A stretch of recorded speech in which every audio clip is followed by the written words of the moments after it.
योगेन चित्तस्य पदेन वाचा मलं शरीरस्य च वैद्यकेन योपाकरोत्तं प्रवरं मुनीनां पतञ्जलिं प्राञ्जलिरानतोऽस्मि।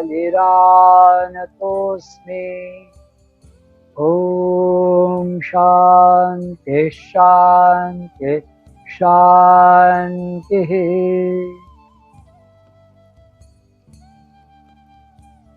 आत्मीय स्वजन, जैसा कि शिवमंगल भैया ने अभी बताया, यह 30वां, पता नहीं 30वां है कि 31वां है, यह मणि, यह चर्चा सत्र, इसे आगे बढ़ाने का आज प्रयास करते हैं। जैसा कि कल हम सब लोगों ने देखा कि अविद्या क्या है, और यह देखते हुए विशेष रूप से 4 भागों में उसको देखने का प्रयास किया था। जो वस्तु अनित्य है फिर भी वह नित्य लग रही है, वह अविद्या है। अविद्या के कारण वैसा हो रहा है।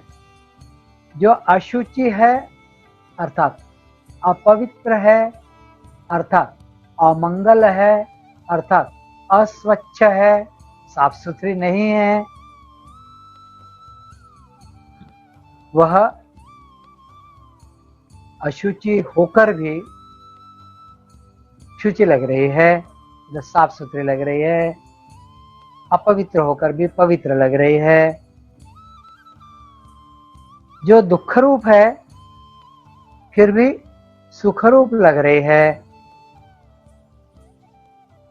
जो अंततगतवा दुख की तरफ ले जाती है, लेकिन फिर भी अभी उसका भोग, उसका संयोग, उसके साथ जुड़ना, उसका आस्वाद लेना, यह सुखरूप लग रहा है, या वह सुखरूप है ऐसा मानकर ही हम चल रहे हैं। मन पर उस प्रकार का किलमिश है, उस प्रकार का चित्त में दोष है, वह अविद्या ही है। अविद्या के कारण ही होता है। और चौथी जो बात है वह है, इस जगत की, इस प्रपंच की सारी वस्तुएं अनात्म होने के बावजूद वह आत्मवान है, वह चैतन्यवान है, ऐसा आभास होना, यह भी अविद्या के कारण होता है। यह सारी उन प्रकृतियों की नहीं है, तद्भिन्न है। क्या भिन्नता है उसमें? कि वह अनित्य है, वह दुख रूप है, वह अशुचि है, वह अनात्म है। तो आत्मा से वह भिन्न है, आत्मा के स्वभाव से वह भिन्न है। ऐसा होने के बावजूद वह आत्मा का ही भाग है, वह आत्मा से ही जुड़ी है, मतलब हमसे जुड़ी हुई है, हम वही है, ऐसा जो लगने लगता है, इसका कारण ही अविद्या है। यह अविद्या का स्वरूप है, ऐसा पतंजलि महामुनि बताते हैं। तो अविद्या का जो चौथा लक्षण है वह कल देखने का रह गया था, उसको देख लेते हैं, तो थोड़ा आगे बढ़ते हैं। अनात्म वस्तु को आत्मा या आत्मवान मानना, यह अविद्या का चौथा लक्षण है। मतलब उस वस्तु में चैतन्य नहीं है, ऐसा होने के बावजूद भी वह चैतन्यवान है, वह बिल्कुल जीवित है, और वह बिल्कुल मतलब साक्षात ईश्वर। वैसे तो कायदे से तो उसका चराचर में सब जगह वास है, लेकिन वह चैतन्य नहीं होती है। ऐसा लगना, मतलब वह मैं ही हूँ ऐसा लगने लगना, यह जो बात है, बस इस बात का यह जो भ्रम है, यह भ्रम दूर करना आवश्यक इसलिए है क्योंकि वह क्लेश की तरफ ले जाता है, वह कष्ट की तरफ ले जाता है, उसके कारण आगे चलकर पीड़ा होती है, दुख होता है, इसलिए उस क्लेश को दूर करना जरूरी है। तो अविद्या यह क्लेश है। जब अविद्या का अंधकार दूर होकर ज्ञान का उजाला फैलता है तो वह क्लेश स्वतः समाप्त होता है। ऐसी स्थिति बनती है, इसलिए अविद्या को समझ लेना जरूरी होता है, वह हम अभी तक समझते आए हैं। तो वस्तुतः आत्मा और अनात्मा यह दोनों परस्पर भिन्न वस्तुएं हैं। यह केवल भिन्न ही नहीं है, यह विरुद्ध धर्मी भी है।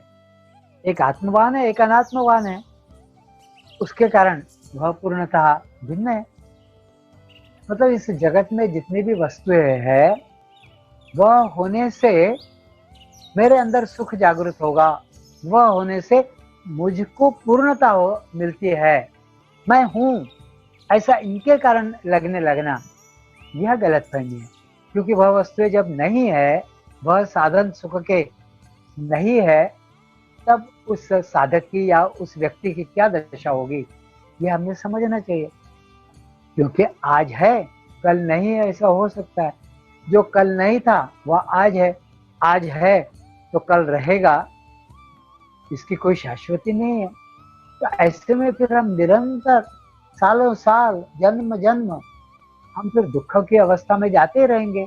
इसलिए इस अविद्या को दूर करना यह आवश्यक है, अवश्यम भावी है। यह दूर होनी ही चाहिए, अन्यथा साधना में साधक की प्रगति हो ही नहीं सकती है। तो एक जो है आत्म तत्व वह दृष्टा है, तो दूसरी जो वस्तु है इस जगत की, जो परिणाम मतलब प्रत्यक्ष रूप धारण कर लेती है, जो दिखती है, साक्षात है ऐसा हमें लगता है, उसको परिणाम ऐसा कहते हैं शास्त्रों में। तो वह दृश्य है, वह दिखती है ना। तो देखने वाला तो दृष्टा है, तो देखने वाला और वो दिखने वाली, इन दो में कुछ तो अंतर होना ही चाहिए, अन्यथा ये दोनों एक ही हो जाते हैं। ऐसा तो होता नहीं है। कोई तो देखता है, आंखों के माध्यम से चित्त वहां चलायमान होता है, चित्त की वासनाएं उठती है, संस्कार उठते हैं, फिर चित्त उस वस्तु के साथ एक रूप होता है, इसलिए दिखता है। आंखों के माध्यम से, कान के माध्यम से होता है जो सुनता है, नाक के माध्यम से जो सुनता है, ये अपन सब देख चुके हैं। तो कोई देखने वाला है मतलब दृष्टा है, और दृश्य है। इस जगत की, इस प्रपंच की, ये जो सारी संसार की, इस माया की जितनी भी सारी चीजें है, प्रकृति की आदि, वह सारी दृश्य है, सारी वस्तुएं दृश्य है। और देखने वाले हम हैं, मतलब व्यक्ति है या साधक है, वह देखता है। कैसे? तो चित्त आंखों के माध्यम से प्रवाहित होकर देखता है। यह बात हम समझे हुए। इसलिए दो चीजें तो यहाँ उपस्थित होती है, एक दृष्टा और दूसरी दृश्य। एक निर्विकार है, जो दृष्टा है वह निर्विकार है पूर्ण तरीके से। जो कुछ है, हलचल जो होती है वह चित्त की होती है। उस इंद्रिय मतलब ज्ञानेंद्रिय के माध्यम से चित्त की हलचल होती है, चित्त जाकर उसके साथ जुड़ता है, तब जाकर वह दृश्य दिखता है। तो एक निर्विकार है तो दूसरा विकारी है, एक नियामक है तो दूसरा नियम्य है, एक स्वयं प्रकाशित है, स्वयं प्रकाश है और चेतन है, तो दूसरा या दूसरी जो वस्तु है वह पर प्रकाशित है। किसी दिए का प्रकाश, सूर्य का प्रकाश, चंद्रमा का प्रकाश, उस प्रकाश में वह दिखती है, अन्यथा दिखेगी नहीं। घोर अंधकार हो जाए तो वस्तुएं दिखती ही नहीं। लेकिन आत्मा वह निरंतर है, मैं हूं, मैं चेतन हूं, ऐसा निरंतर लगता है। वहां कोई दीप जलाने की जरूरत नहीं, वहां सूर्य प्रकाश पहुंचने की जरूरत नहीं, वहां चंद्र के प्रकाश की कोई जरूरत नहीं, कोई मोमबत्ती जलाने की जरूरत नहीं है, वह स्वयं प्रकाशित है। मैं आत्मवान हूं। यदि हम थोड़ी देर चुप बैठे तो हमें लगने लगता है, ये लगता है, या कभी कभी वैसे ही लगता है। या जिसके मन में यह बात डाली जाए, चित्त में यह बात डाली जाए, तो उसको लगने लगता है हाँ मेरे अंदर कुछ है।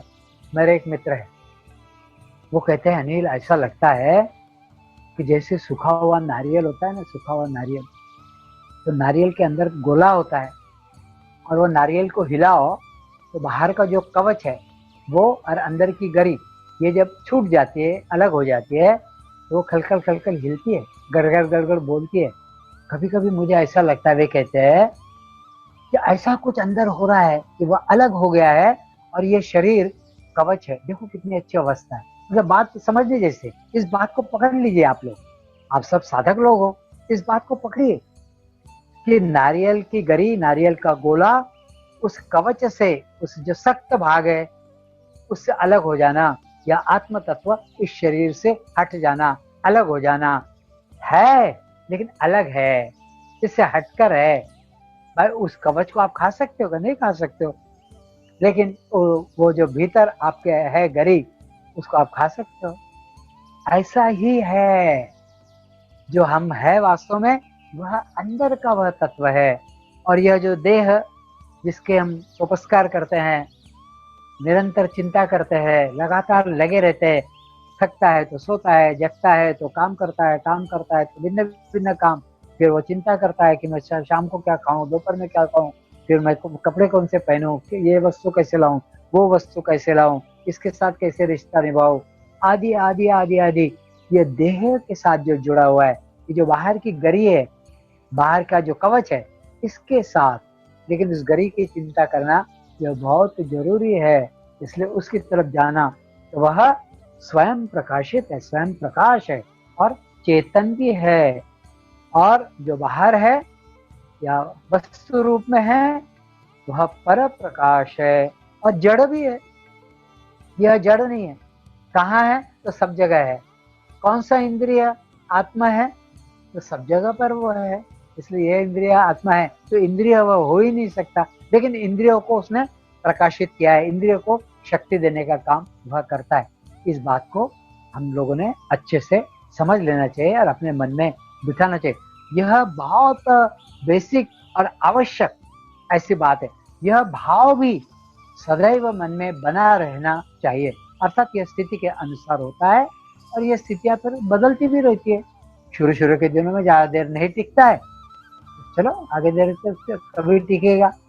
हमारे एक मित्र है, वो कहते हैं जब घड़ी का वो टोल बजने वाली घड़ी है, आधे घंटे के बाद, एक घंटे के बाद, 1 बजा तो 1, 2 बजे तो 2 टोल, 3 बजे तो 3 टोल। वो बोलते हर बार जब टोल होता है, मैं कहाँ खो गया था, ऐसा करके मैं एकदम से सावधान हो जाता हूँ और मैं थोड़ा शांत हो जाता हूँ, चुप हो जाता हूँ। कितनी अच्छी बात है और कितनी सरल है। तो हमें ऐसी बातों की हिंट्स लेनी चाहिए और ऐसी बातें आत्मसात कर लेनी चाहिए, पकड़ लेनी चाहिए। योग मार्ग में चलने के लिए जो सूत्र चाहिए, जो डोर चाहिए, जो आलम्बन चाहिए, वो यही तो है।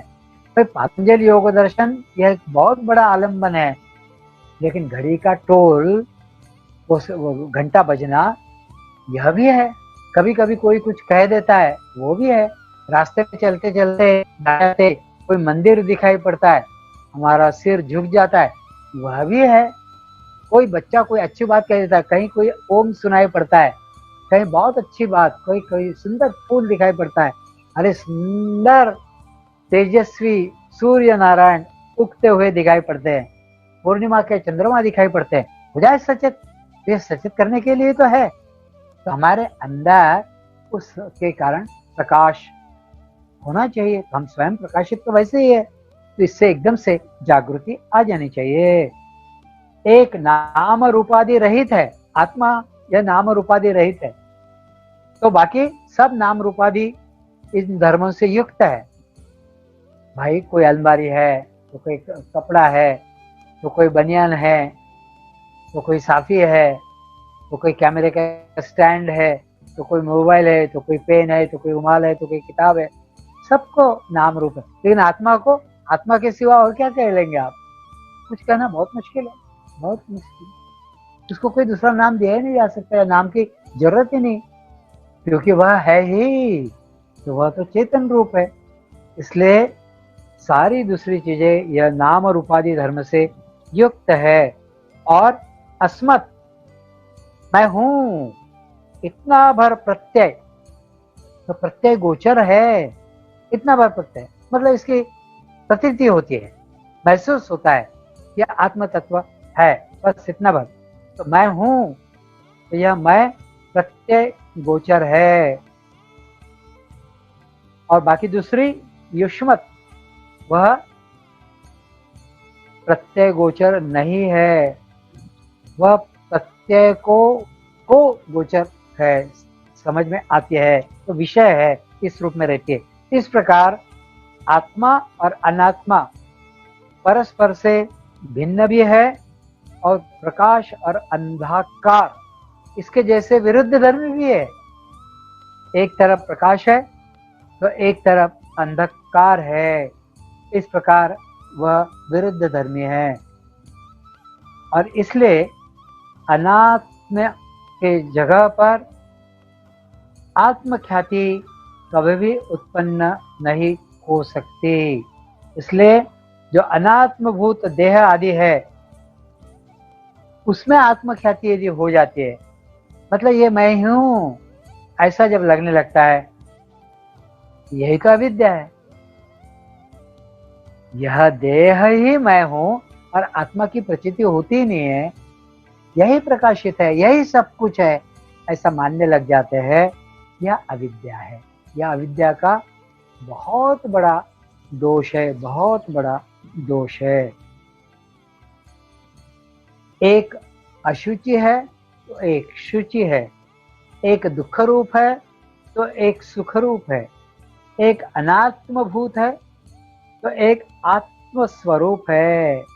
तो ऐसे विपरीत ज्ञान, विपरीत स्थितियां, विपरीत चीजें यह है, और फिर भी वही है ऐसा जो लगता है, इसका कारण ही अविद्या है। इसलिए इस अविद्या का नाश होना बहुत जरूरी है। और इसलिए तत्वतः इनमें वैसे देखा जाए तो अभेद हो सकता है, लेकिन अविद्या को कार्यानुमेया ऐसा भी कहते हैं। क्यों? क्योंकि वह कार्य के कारण जब रूपांतरित होती है, परिणामभूत होती है, तभी अविद्या है ऐसा पता पड़ता है।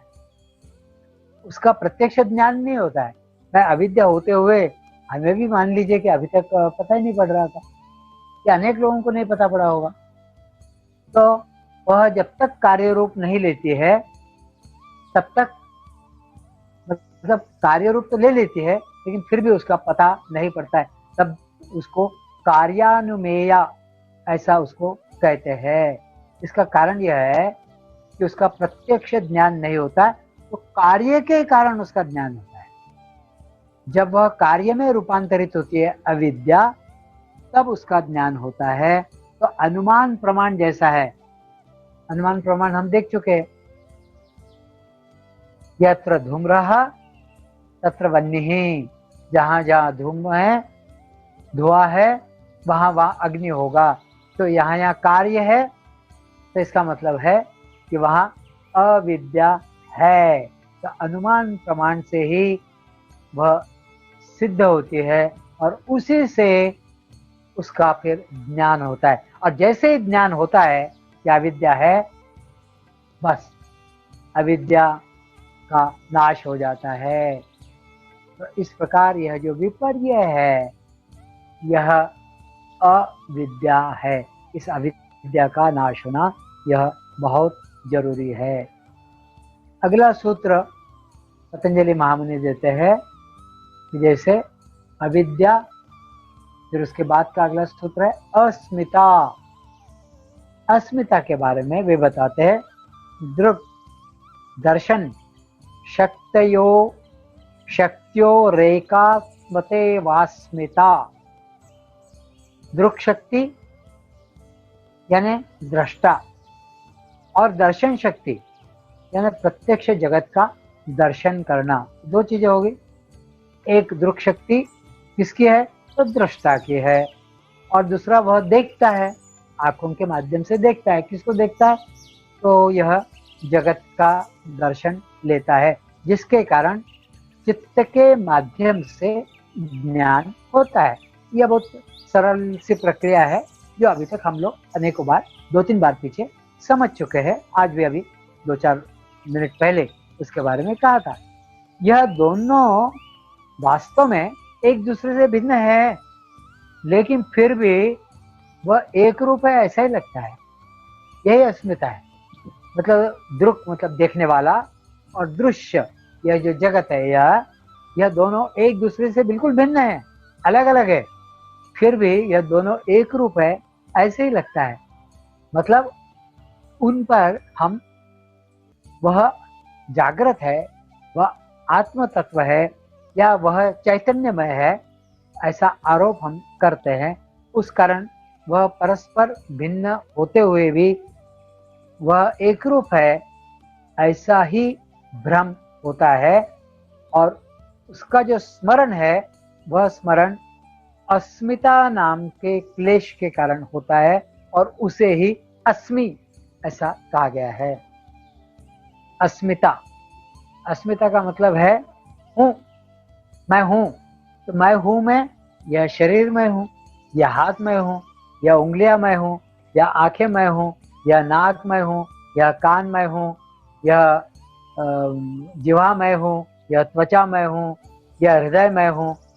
इन सबको मैंने मैंपन से भर लिया है, लेकिन वास्तव में ऐसा तो नहीं है।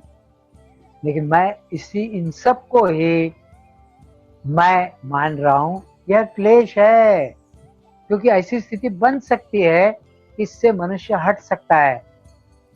उदाहरण बताते हैं। रमन महर्षि के जीवन का। रमन महर्षि उस समय किशोरावस्था से युवावस्था की तरफ बढ़ रहे थे। एक दिन उनको बहुत डर लगा, और जब उनको डर लगा तो इतना डर लगा कि अब बस मृत्यु आने वाली है, मैं मरने वाला हूं, ऐसा उनको डर लगने लगा। वह भूमि पर लेट गए, और भूमि पर लेटकर वह एकदम निश्चेष्ट हो गए। और निश्चेष्ट होकर फिर वो देखने लगे कि अरे ये क्या हो रहा है, ये मेरे पैर, ये मेरे हाथ, ये मेरा शरीर,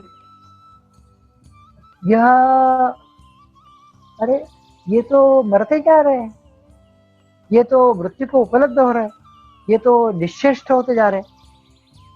लेकिन ये देख कौन रहा है, ये पता किसको पड़ रहा है। ये सारे के सारे शांत हो गए, सारे के सारे निष्प्राण हो गए, जैसे हो गए, सारे के सारे निश्चेष्ट हो गए, क्योंकि मैं हलचल भी नहीं कर पा रहा हूँ। ये बिल्कुल भूमि पर लेट गए हैं, और मैं डर से बिल्कुल व्याप्त हो गया था। लेकिन अभी मुझे लग रहा है कि मैं तो हूं, मैं तो अभी भी जीवित हूं। ये शरीर मर गया है, ये शरीर मृत्यु को प्राप्त कर गया है, लेकिन मैं तो हूं। अंदर से उनको ऐसा लगा कि मैं तो हूं। यह शरीर बिल्कुल मर गया है, बिल्कुल ढीला हो गया है, किसी प्रकार कोई हलचल उसमें नहीं है, कोई चेतना उसमें नहीं है, लेकिन चेतना के रूप में मैं बाकी हूं। तो मैं कौन हूं? तो उनके मन में प्रश्न उठा, को हम। और फिर वह उस अवस्था से बाहर आए, और उसके बाद उन्होंने गहन चेतना का अभ्यास किया, और फिर को हम यह मंत्र उन्होंने दिया, और उस को हम का उत्तर सोहम, मैं वह परिपूर्ण ब्रह्म मैं हूं, ऐसा उत्तर आया। तो यह शरीर मैं नहीं हूं, इस शरीर से मैं अलग, इस प्रकार का भाव। इवन सोक्रेटिस के जीवन में ऐसी घटना आती है, गैलीलियो के जीवन में ऐसी घटना आती है कि गैलीलियो को जब जहर दिया गया, क्योंकि उसने बताया था कि पृथ्वी सूर्य के इर्द गिर्द घूमती है, सूर्य स्थिर है। तो उस समय का जो समाज था, उन्होंने कहा कि नहीं नहीं नहीं, नहीं ये गलत बात कह रहा है, और ये धर्म के विरुद्ध बात कह रहा है। तो उसको दंड दिया गया, मृत्यु दंड, और उसको अपने हाथ से पीने के लिए जहर दिया गया। और उसने जहर का प्याला उठाया, और जहर का प्याला पी लिया। और देख रहा है गैलीलियो कि उसके पैर सुन्न होते जा रहे हैं, और पैर बिल्कुल सुन्न हो गए। वो कह रहा, अरे मेरे पैर, मेरे पैर कहाँ चले गए, मेरे पैर मतलब है, दिख रहे हैं, लेकिन पैर है नहीं। पैरों का कोई आवाज नहीं था। अरे मेरे हाथ सुन्न हो गए, मेरे हाथ मर गए, मेरे हाथ, अरे हाथ कहाँ है, मुझे कुछ पता नहीं पड़ रहा है। मेरा शरीर, अरे मुझे उसका पता नहीं पड़ रहा है।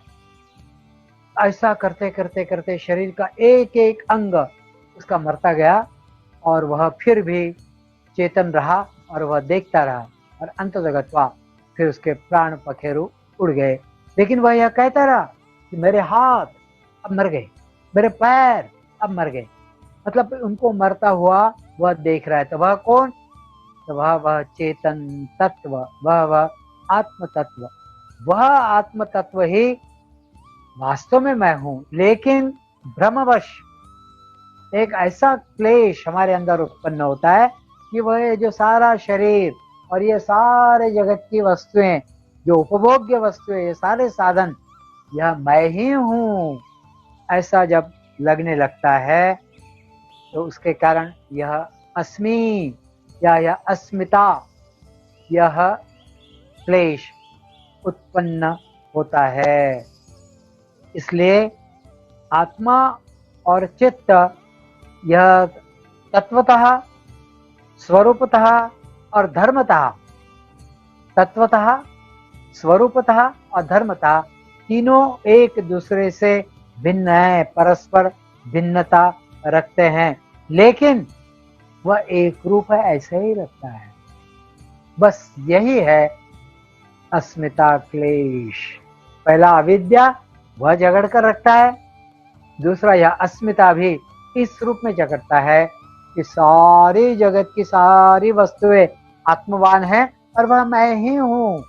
कभी कभी मैं वह उदाहरण देता हूँ ना, कि मोबाइल घर पर छूट जाता है और हम कहीं पहुंच जाते हैं, मान लीजिए किसी मीटिंग में पहुंचे या किसी मित्र, और हमको फोन करने का मन हुआ या आवश्यकता पड़ी, और हम फोन, अरे मेरा फोन कहाँ है, फोन कहाँ है, और हम जेब वगैरह टटोलते हैं, नहीं दिखता, अरे घर पे छूट गया। तो हमें ऐसा लगता है कि जैसे हम अधूरे ही है।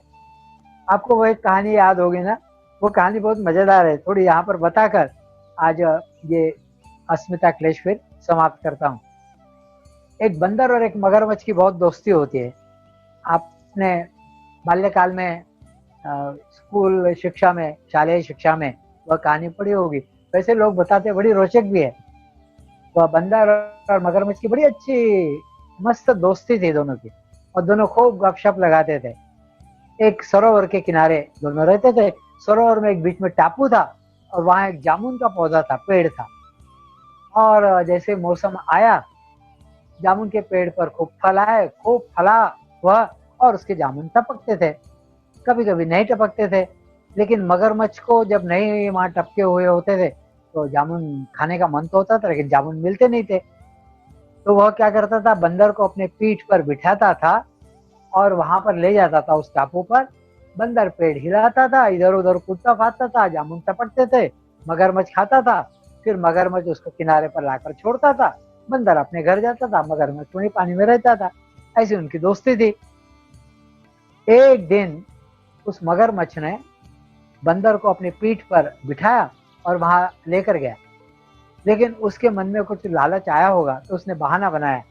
बहाना यह बनाया कि मेरी पत्नी कह रही हो, मगरमच्छ कहता है, मेरी पत्नी कह रही है कि वह बंदर इतने जामुन के फल खाता है, यह जामुन के फल इतने खाता है, तो इसका हृदय इतना, इसका कलेजा इतना मीठा हुआ होगा, तुम कुछ भी करो हे प्रियवर, उसका कलेजा मुझे ला कर दो। अब उस मगरमच्छ के मन में बड़ी चिंता होती है कि ये तो मेरा अच्छा मित्र है, अब मैं क्या करूँ, कैसे इसका कलेजा लो। जब तक उसको मारूंगा नहीं, उसका कलेजा मैं निकाल नहीं सकता, उसका हृदय मैं निकाल नहीं सकता, उसका हार्ट में निकाल नहीं सकता, अपनी पत्नी को दूं कैसे। तो उसकी बड़ी आफत, इधर पत्नी है तो इधर मित्र है, उसको कुछ समझ में नहीं आता है। वह जैसे ही वहां पर पहुंचता है तो अपने मित्र को, उस बंदर को कहता है, देखो मेरी पत्नी यह कह रही थी कि तुम लोग इतने जामुन खाते हो तो तुम्हारे मित्र का कलेजा कितना मीठा हुआ होगा, तो तुम कुछ भी करो, मुझे उसका कलेजा ला कर दो। तो बंदर कहता है, ऐसी बात है क्या, तुमने मुझे पहले क्यों नहीं बताया। बोले, पहले क्यों नहीं बताया मतलब, बोले तुम पहले बताते तो मैं अपना कलेजा लेकर आता। मैंने तो वो घर पर छोड़ कर आया हूँ। मैंने अपना कलेजा घर पर ही छोड़ा है।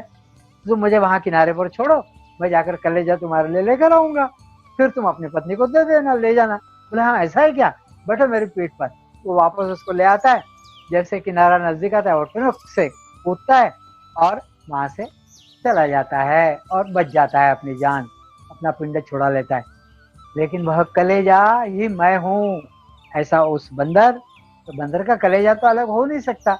लेकिन हम सब लोगों का मोबाइल के रूप में कलेजा ही घर पर रह जाता है। ऐसा लगता है कि अपना कोई अंग ही घर पर छूट गया है, रह गया है, ऐसा लगता है।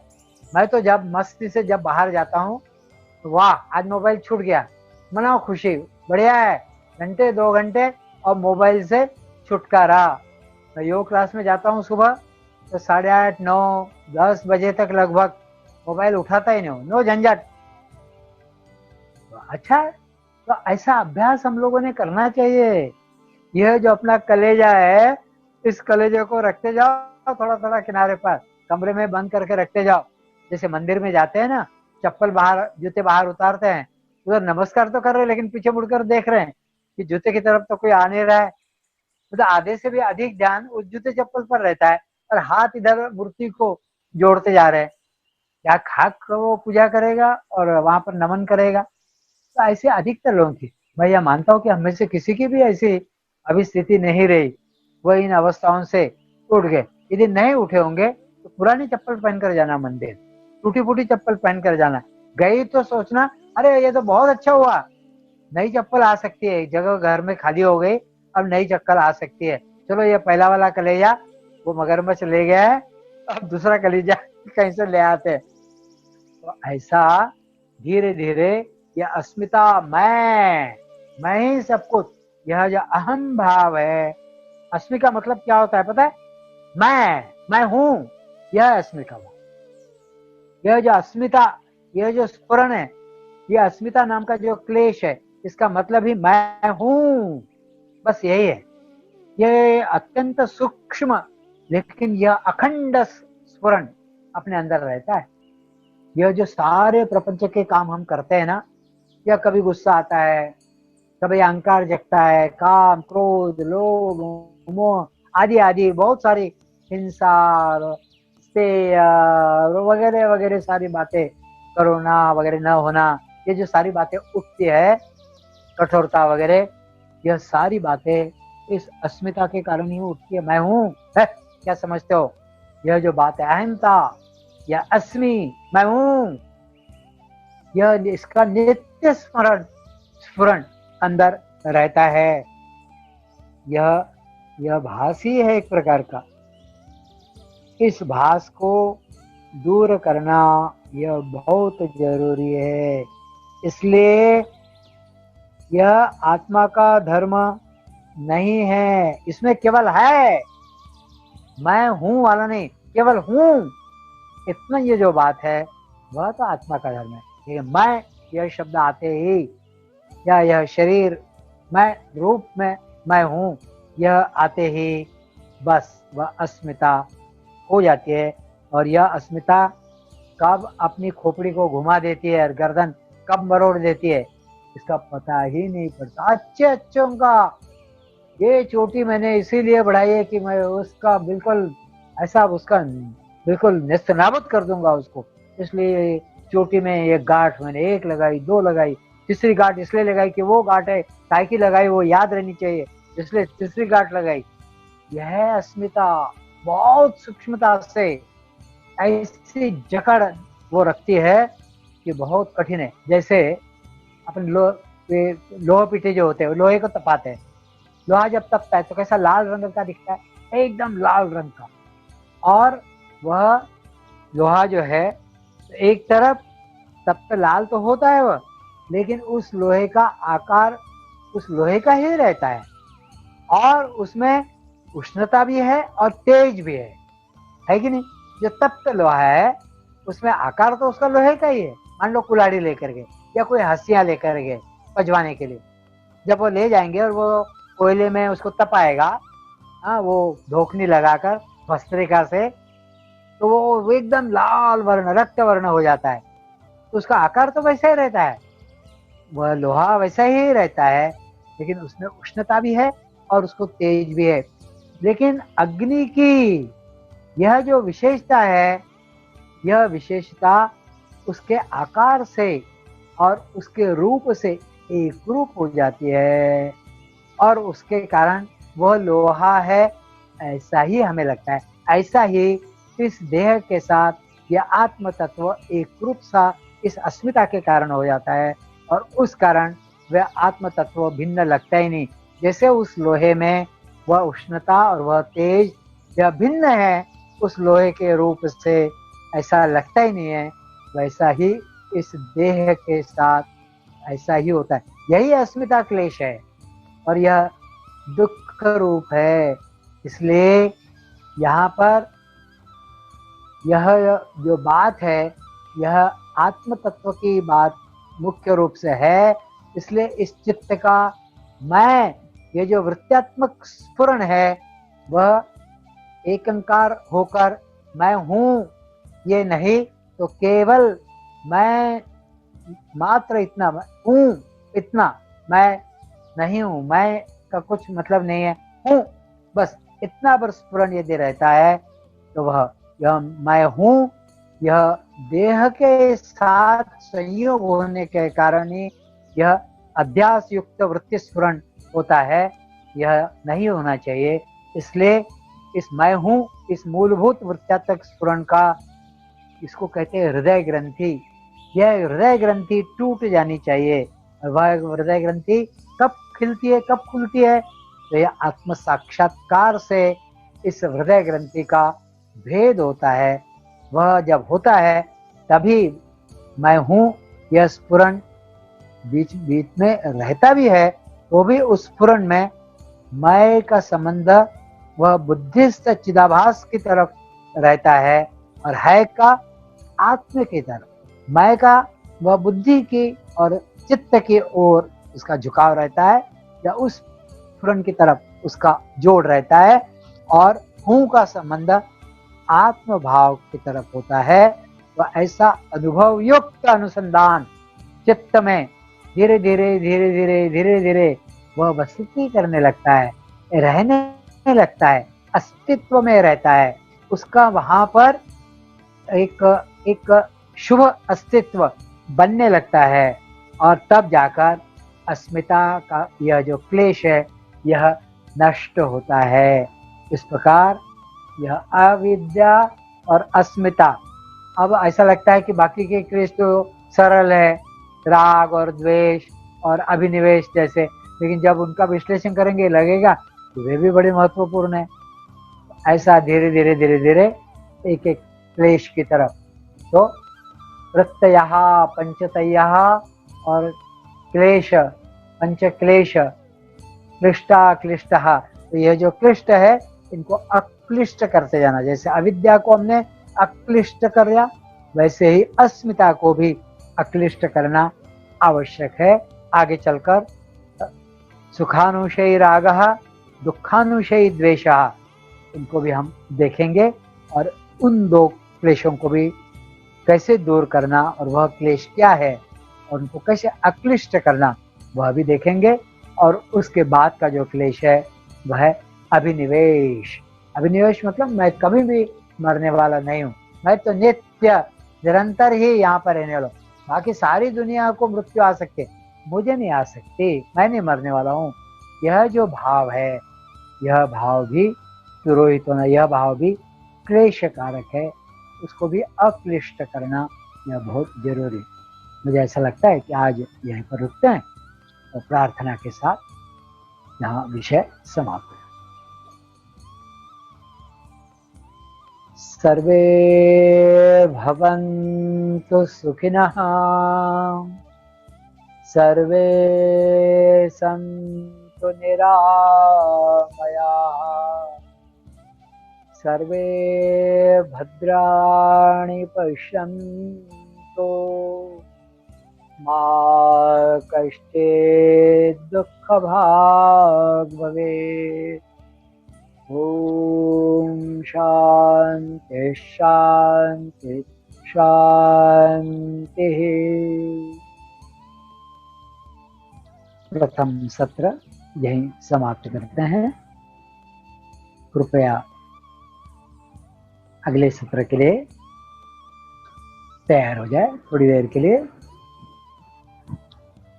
आंखें बंद करके बैठिए, व्यवस्थित बैठिए, आराम से, बिल्कुल निश्चिंतता से। मुझे लगता है कि अभी तक इस बात को हम लोगों ने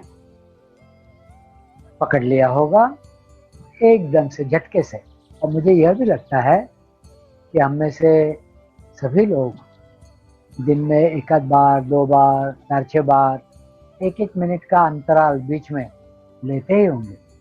जिनको कार्य व्यस्तता के कारण इस बात की प्रतीति नहीं आई या वे 1 मिनट के लिए शांत नहीं हो पाए, चलो आज से करके देख लो। इस कार्यक्रम के बाद एक आध बार, 1 आध घंटे बाद फिर से 1 मिनट के लिए, फिर 1 मिनट के लिए, ऐसा करके देखना। वह बहुत आनंद के क्षण होते हैं और वह बहुत उत्तम प्रकार की साधना है। शांत हो जाए, चेहरा शांत कर लीजिए, शरीर को बिल्कुल ढीला ढाला छोड़, कंधे उतार दीजिए, शांत शांत वदन,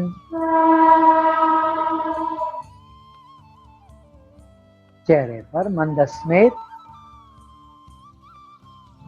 जरा अपने अंदर की, आप सबके अंदर कूट कूट कर जो भरी हुई है, उस निर्मलता को बाहर आने दीजिए।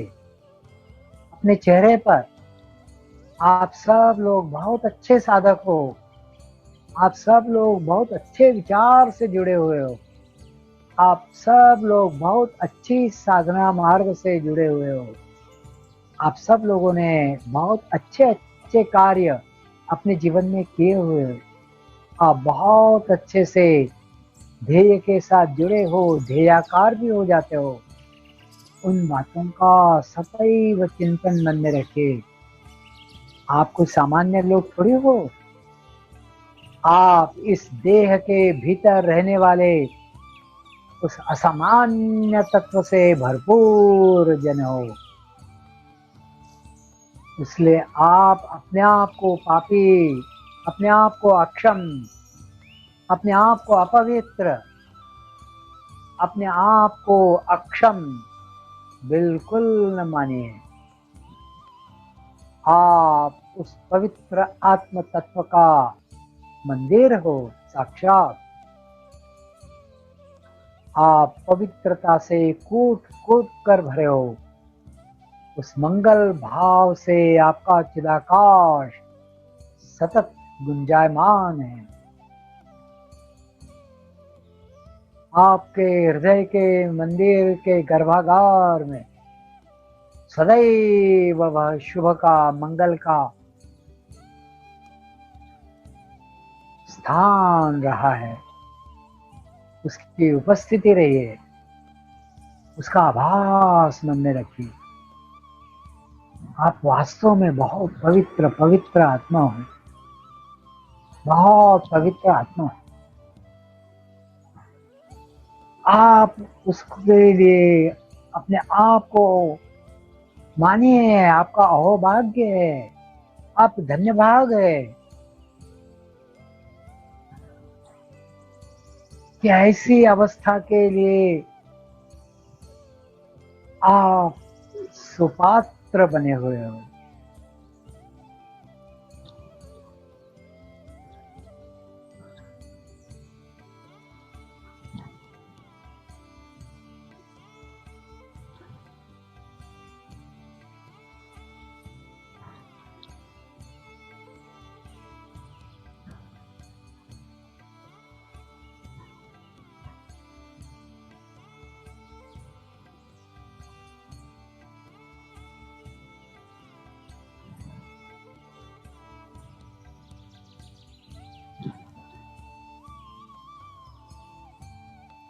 भीतर से चैतन्य का क्षण प्रवाह निर्मलता,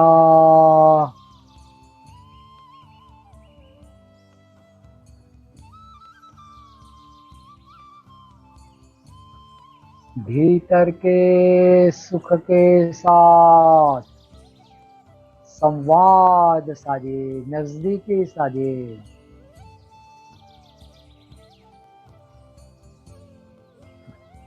आप वह हो, इस पर विश्वास करिए, श्रद्धा रखिए।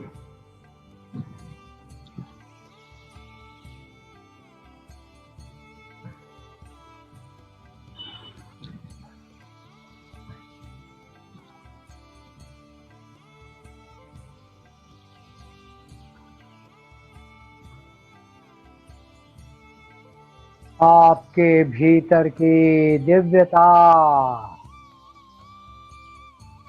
उमड़ उमड़ कर बाहर आ रही है, उलिझ कर। जिन जिन लोगों से आपका संपर्क होता है, जिस जिस वातावरण में, वायुमंडल में आप होते हो, सबको उसका स्वाद मिलने दें।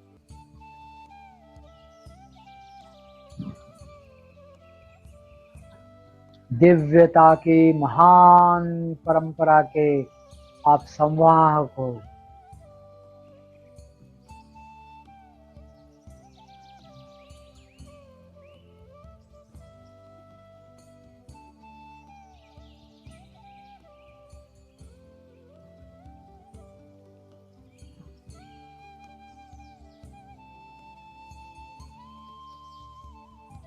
भीतर से पूर्णतः तेजोमय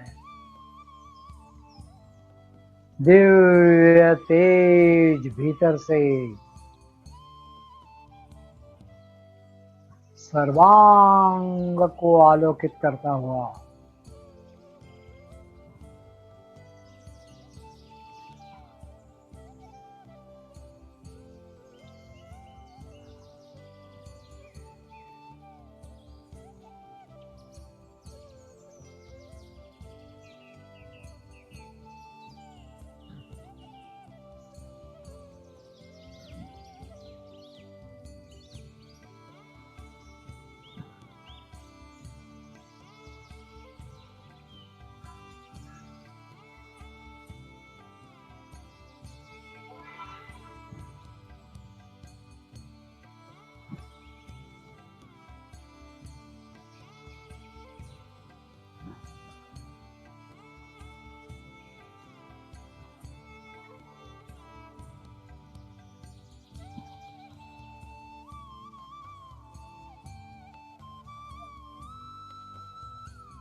ओम शांति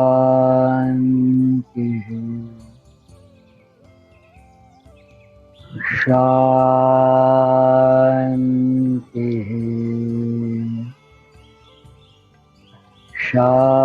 शांति।